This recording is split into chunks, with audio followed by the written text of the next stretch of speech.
matricule-se já. Bem, nós vamos agora conversar, está na linha para falar com os ouvintes do Agora, com o deputado Rodrigo Lorenzoni. O deputado Lorenzoni vai nos falar sobre a questão da remuneração do IP Saúde após essa ameaça de suspensão das cirurgias. Deputado, bom dia. Bom dia, Zé Aldo, os ouvintes do Agora, da nossa Rádio Guaíba, ao Jurandir, ao Alex, que estão aí contigo. Uma satisfação conversar com vocês. O senhor deputado apresentou um requerimento para a realização de uma audiência pública para discutir a nova tabela de remuneração do IP. O que levou a esse pedido, esse requerimento? Bom, Zé Aldo, primeiro existe uma preocupação muito grande, né? Porque é a segunda vez, num espaço muito curto de tempo, que a Federação das Santas Casas e dos Hospitais Filantrópicos e a Federação dos Hospitais, a FEANSUL, manifesta preocupação na relação deles enquanto prestadores de serviços, né, junto ao IP, e falam, né, em fazer a suspensão dos serviços, né, ou de alguns serviços oferecidos pelos prestadores aos segurados do IP. Isso externaliza, né, uma crise que já vem de muitos anos do IP Saúde com os seus prestadores de serviços e os médicos, e que afetam diretamente 1.300.000 pessoas, são 10% da população gaúcha que são credenciados, segurados pelo IP. Mas este é uma situação que ela pode desdobrar em algo mais grave ainda, porque se houver a falência do IP ou o descredenciamento dos hospitais que atendem o IP, por exemplo, da noite para o dia, a partir do momento do descredenciamento, nós teremos 1.300.000 pessoas, repito, 10% da nossa população, direcionadas ao atendimento do SUS. E nós teremos uma sobrecarga no SUS, que não há preparo para isso e que irá afetar todos os usuários do Sistema Único de Saúde no Rio Grande do Sul, e aí nós vamos falar de uma parcela expressiva e majoritária da nossa sociedade. Bom, então por isso a repercussão, a importância desse assunto e a preocupação que eu tenho com o que pode acontecer. E no nosso entendimento, isso está acontecendo por uma intransigência, por uma falta de diálogo e por uma ação imprudente da direção do IP. Ontem, nós, junto ao presidente da Assembleia Legislativa, recebemos os representantes dos 40 maiores prestadores de serviços. E o que eles trouxeram de preocupação? O IP tem há décadas uma série de desequilíbrios na sua relação com os prestadores de serviços. E na última sexta-feira, de forma unilateral, a diretoria do IP decidiu publicar portarias que buscam um reequilíbrio em alguns itens, como medicamentos, por exemplo.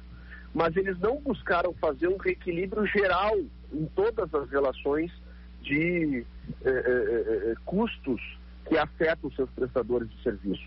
E com esta portaria emitida, o próprio IP reconhece, a partir de matérias que estão vinculadas da imprensa, que eles reduzem em 60 milhões de reais os repasses aos hospitais. No momento em que os hospitais possuem uma dívida de 1 bilhão de reais junto ao IP. O IP tem uma dívida com os hospitais.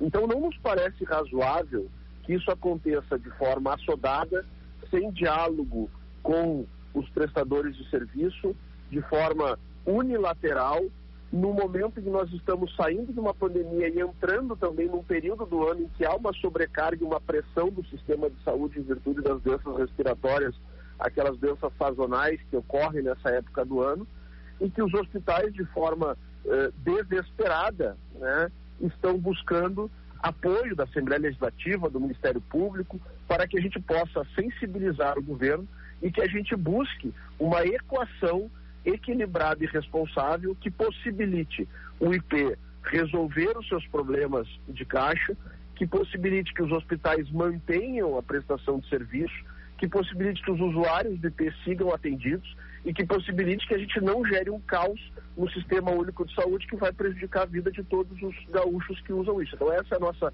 preocupação, essa é a gravidade do tema e esta é a razão do pedido de audiência pública que protocolamos junto à comissão de fiscalização e controle, para que a gente possa discutir isso de forma transparente com a sociedade gaúcha. Jurandir Soares. Deputado, o que o IP alega para fazer a redução dessa cifra aí? Nós ainda não tivemos, Jurandir, a posição oficial do IP de sexta-feira para cá, né? Nós temos a informação que há uma reunião agendada com o governador na sexta-feira, o que a gente acha importante, mas eu entendo que segue o governo sendo um tanto quanto desleixado com esse assunto, pois era para se fazer uma reunião, na minha opinião, hoje, né? O que a gente sabe, Jurandir, isso já foi discutido através, inclusive, de informações do IP e dos próprios hospitais que reconhecem que existem desequilíbrios e que precisa ser feito um ajuste. Então, por exemplo, existem tabelas de preços de medicamentos, por exemplo, que há uma formatação dessas tabelas com um cálculo com sobrepreço. Isso precisa ser ajustado. Não é correto que o IP pague aos hospitais medicamentos com sobrepreço. Por outro lado, existem tabelas que o IP usa para remunerar os hospitais que elas estão subestimadas. Também não é correto que o IP pague a menos para os prestadores de serviços, né? O que está acontecendo? Em nome de buscar o equilíbrio das finanças do IP, a diretoria do IP optou em ajustar apenas as tabelas que estão superestimadas e não as tabelas que estão subestimadas de maneira a ser feita no mesmo momento.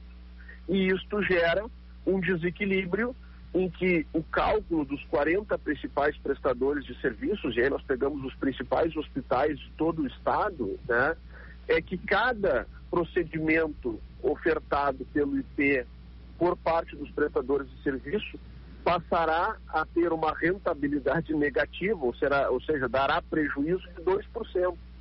E joga, então, os prestadores de serviço numa condição de ter que tirar dinheiro de outras áreas do hospital para cobrir os atendimentos do IP. Isso é uma equação gerencial que não fecha, né? Então, o que nos parece que seria adequado? Que se mantivesse um diálogo equilibrado e buscasse a construção de uma equalização dessas distorções de forma plena e de forma homogênea entre todas as tabelas e não só em parte disso, né? Então, o que nos justifica pelas informações que temos hoje é a gestão do IP preocupada exclusivamente em resolver o seu problema de caixa e não preocupada em construir isto de forma que se mantenha minimamente estruturado todo o sistema de prestação de serviço que cuida da vida de 1.300.000 gaúchos e que, se não for bem equilibrado, colocará esses 1.300.000 gaúchos no SUS e vai comprometer o atendimento da maior parte da sociedade gaúcha que depende do Sistema Único de Saúde. Então, um dos motivos da audiência pública é que a gente possa, através de um espaço legislativo, regimental, constitucional adequado, conversar de forma aberta e de forma pública com a direção do IP, com a Federação dos Hospitais, para que a gente possa, a sociedade gaúcha, os usuários do IP e os usuários do SUS possam entender em detalhes a pergunta que tu me fizesse, que é uma das que eu também gostaria de ter a resposta de forma mais transparente e clara por parte da direção do IP. Aqui no Agora nós estamos conversando com o deputado estadual gaúcho Rodrigo Lorenzoni, do PL. O nosso convidado hoje é o Alex Efremides e ele vai fazer agora a sua pergunta. Alex. Como vai, Rodrigo? Tudo bem? Tudo bem, Alex? Olha só, a parte do IP você já explicou muito bem aí o que as tratativas, como está andando essas negociações de valores, mas eu vou te fazer uma pergunta mais lato sensu, tá? Porque você hoje representa uma linha de políticos de visão liberal na economia, junto com o governo federal que está tentando liberalizar as relações econômicas e propiciar essa redução de Estado. E uma das coisas que nós aqui no Movimento Libertário, a gente sempre sempre pensa, né? Essa imensa diferença que existe no setor público e setor privado aqui no Brasil. Veja, a previdência da sociedade em geral é uma, mas digamos assim, para os servidores públicos é uma outra diferente, né? A população usa o SUS, mas todas as instituições assim, de Estado possuem sistemas de saúde diferentes, né? E especiais. Como você vê a manutenção e a permanência e a existência do IP, tanto na Previdência quanto na saúde? Como é que você vê isso assim no longo prazo? Alex, excelente a tua reflexão, e essa é uma discussão conceitual também que é muito importante a gente fazer. E parte importante da minha preocupação em relação ao IP é justamente pelos desdobramentos que esta crise pode ter, né? Então, começando por aí, se nós agentes públicos não olharmos para o IP e buscarmos uma solução para isso, se nós chegarmos num momento de crise absoluta e uma iminente ou uma confirmada ruptura da relação dos prestadores de serviço com o IP, o que pode acontecer? O governo do estado, para evitar que isso aconteça, possa botar a mão no caixa único, que é feito de recursos dos 11 milhões de gaúchos, para salvar o IP. O que me parece que também não é adequado, porque não é justo, né, que o cidadão que não é usuário do IP e paga os seus impostos tenha o seu quinhão de participação junto ao Estado direcionado para um serviço. Perdemos o contato com o deputado Rodrigo Lorenzoni. Ele estava começando a responder o Alexis. Vamos refazer essa ligação para a gente concluir com ele. De qualquer forma, o posicionamento que ele colocou extremamente lúcido, entender, né? Muito lúcido. É o que se espera de uma visão liberal. Mas é um negócio maluco isso, porque nós temos uma realidade que é pública e notória, de um sistema arrecadatório que tem um jeito de arrecadar errado e um jeito de remunerar também errado os seus prestadores de serviço. Essa equação não fecha. E se isso é um negócio privado, se sabe que vai quebrar. No caso do IP, ele já quebrou há mais tempo. E ele está numa sobrevida por conta do interesse público. Mas em algum momento, mesmo sendo uma instituição que decorre de relação com o poder público, isso vai ter que ser corrigido. Ou ele vai se viabilizar completamente. O deputado estava respondendo, já tinha dado para compreender a ideia em relação à pergunta do Efremides, do Alexis, mas por favor conclua naquela pergunta que nós temos outras para fazer. Tá bom, se deu para pegar o raciocínio, né, antes de cair a ligação. Sim, perfeito. Tá. Bom, então essa é a primeira preocupação, né? Os 11 milhões de gaúchos não e vai estourar pagar nas costas do contribuinte gaúcho. E que quem vai arcar com os custos é o Estado, repassando para o contribuinte, para o pagador de impostos. Exato, e isso não é adequado. Bom, em relação ao IP no futuro, né? O que é importante, eu acho, a gente discutir, e aí que nós precisamos estancar essa sangria, esse problema agudo do IP para discutir o seu futuro. E aí, Alex, eu concordo contigo, o IP tem uma conformatação que não sustenta-se de pé como ela está, e é ela que gerou também essa crise, além de alguns problemas sérios de governança. Então, para o ouvinte ter ideia, né, de como funciona o IP, qualquer plano de saúde que está no mercado, e esse é um mercado muito competitivo, esse é um mercado muito ágil, né, um mercado muito dinâmico, coisas que o IP não tem.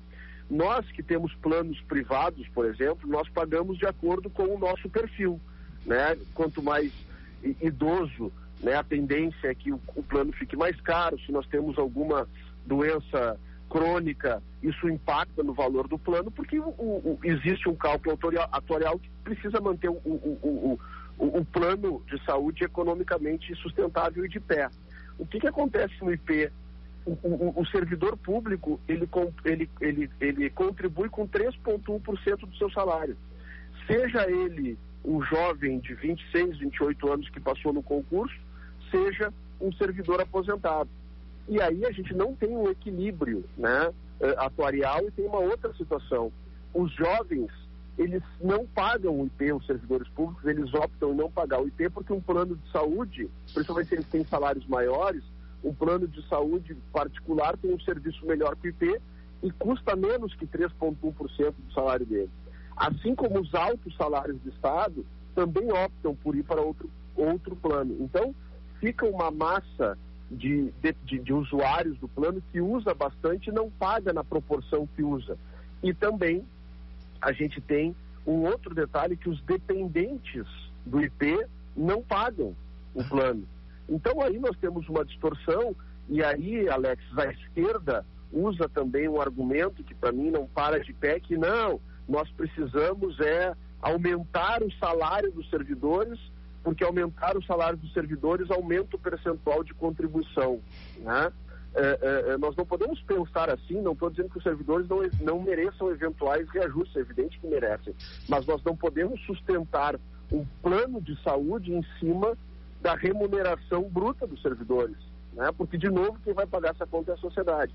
Então, nós precisamos muito, sim, discutir o modelo do IP para que haja algo que seja justo, equilibrado para os servidores públicos, mas que não gere também um benefício para os servidores públicos em detrimento da sociedade, né? Então, é uma discussão profunda que nós precisamos fazer do ponto de vista conceitual do IP e da sua governança, né? O IP não tem governança, o IP acabou sendo, nos últimos anos, usado como cabide de composição política. E com isto, o órgão troca muito frequentemente de gestores, não consegue se dar uma linearidade de gestão, não consegue se implementar uma governança, e aí estas distorções, estas defasagens vão se mantendo às custas do povo gaúcho. Isso também está errado. Então, no meu entendimento, nós precisamos agora estancar esta crise, buscar uma saída para o IP, para que nós não prejudiquemos o Sistema Único de Saúde, para que esta conta, no curto prazo, não caia no colo de toda a sociedade gaúcha, em atos seguinte a isso, nós possamos discutir a formatação estrutural desta autarquia, que precisa ser revista com certeza. Qual é o tamanho do déficit mensal do IP Saúde? Eu não tenho o número do déficit mensal, né? A gente tem a expectativa de poder aprofundar isso tudo na nossa audiência pública. Eu tenho o número da dívida, do total da dívida do IP com os fornecedores, que chega na casa do R$1 bilhão. Isso é inadimplemento, isso é atraso? Isso é atraso, né? Por isso que estão parando de prestar o serviço. Exatamente, né? Eles estão parando não só pelo atraso, mas, além do atraso, a atualização das tabelas que foram feitas de forma unilateral pela diretoria do IP é que estão transformando a prestação do serviço pelos prestadores de serviço em prestações deficitárias, e a partir daí eles alegam que não têm condições de seguir prestando o serviço sob pena de prejudicar outros. E o que eles afirmam, os prestadores, é que eles iriam interromper a prestação dos serviços de cirurgias eletivas, né?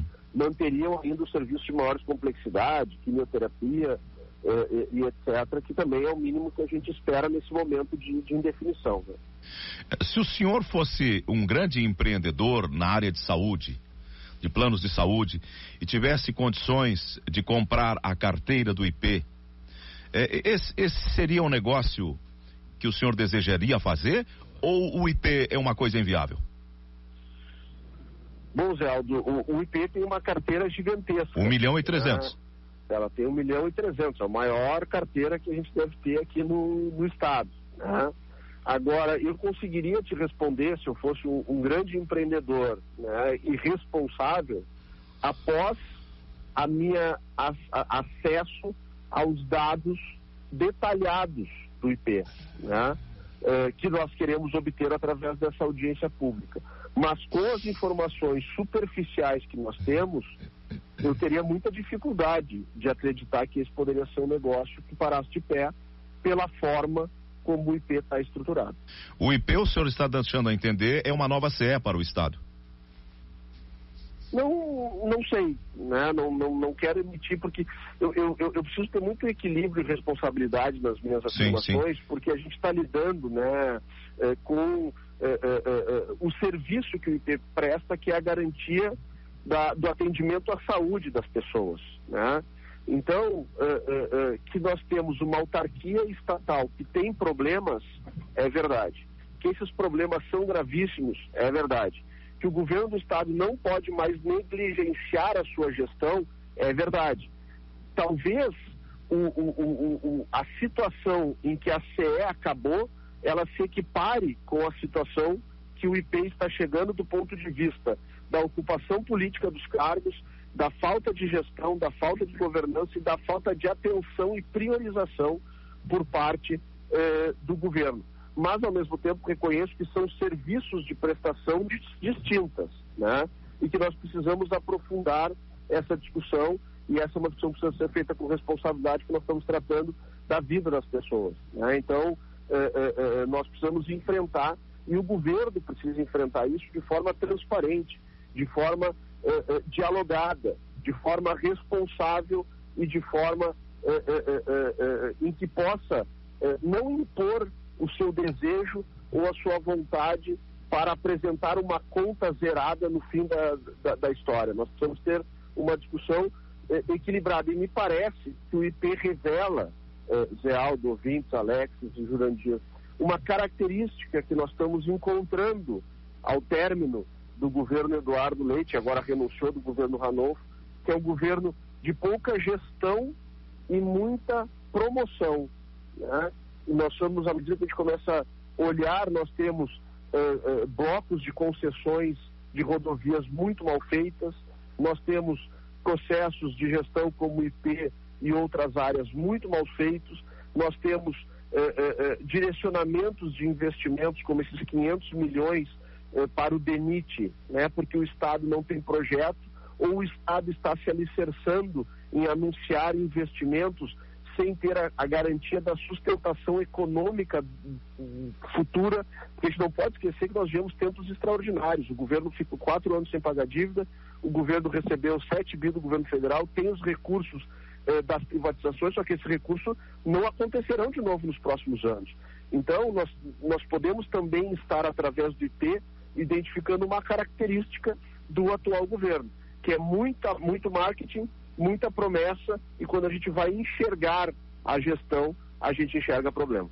Começam a surgir perguntas de todos os lados e manifestações a respeito desse tema do IP, porque 1.300.000 filiados, enfim, que dependem do plano, tem muita gente nos ouvindo que conhece alguém que tem interesse ou é diretamente interessado.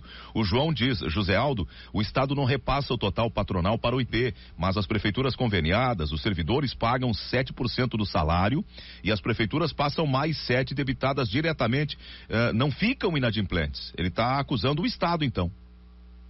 E ele tem razão, né? O Estado, se não me engano, por 10 anos, teve atraso em repasses para o IP, né? E que agora, quando estourou a crise, o governo fez alguns repasses para sanar esta parte dos repasses patronais, né? Então, por algum período, o governo do Estado fez caixa, não repassando recursos para o IP. E tem uma outra situação que nós precisamos discutir, e que a audiência pública é um palco importante para isso, é o seguinte: quando houve o desmembramento do IP Previdência com o IP Saúde, patrimônio do IP foi passado ou devolvido ou repassado para o Estado, e o Estado não teria ainda retornado esses valores do patrimônio do IP para a autarquia. Então, isso são dúvidas que existem, né, e que precisam ser sanadas por parte do Estado. Estaria ou não o governo do Estado, a Fazenda, dando um calote no IP? A gente precisa esclarecer isso. E isso é motivo de uma audiência pública, isso é motivo de atenção. E a Assembleia Legislativa, eu falei ontem na tribuna, fazendo um apelo aos meus colegas, que nós não podemos não cumprir o nosso papel de investigar e de levar a fundo a busca de informações sobre isso. E para deixar muito claro, a nossa preocupação aqui é com a saúde das pessoas, sejam os segurados do IP, sejam o cidadão gaúcho que depende do SUS e que pode ser impactado. Nós não estamos aqui buscando, nesse momento, vilanizar o IP, pelo contrário, nós queremos buscar, através do nosso trabalho, uma identificação do que está acontecendo, uma responsabilização eventual daqueles que estão agindo com negligência e que nós possamos, com isto sanado, avançar para uma discussão de modelo do IP para que a gente possa manter preservada a condição de atendimento à saúde de todos os gaúchos. Bom, já estouramos o horário do Guaíba Notícias, a edição das 9. Agradecemos ao deputado Rodrigo Lorenzoni, do PL, que conversou com os ouvintes do Agora sobre o tema do IP. Obrigado, deputado, bom dia. Obrigado, Zé Aldo, Jurandir, Alex, um abraço a vocês e a todos.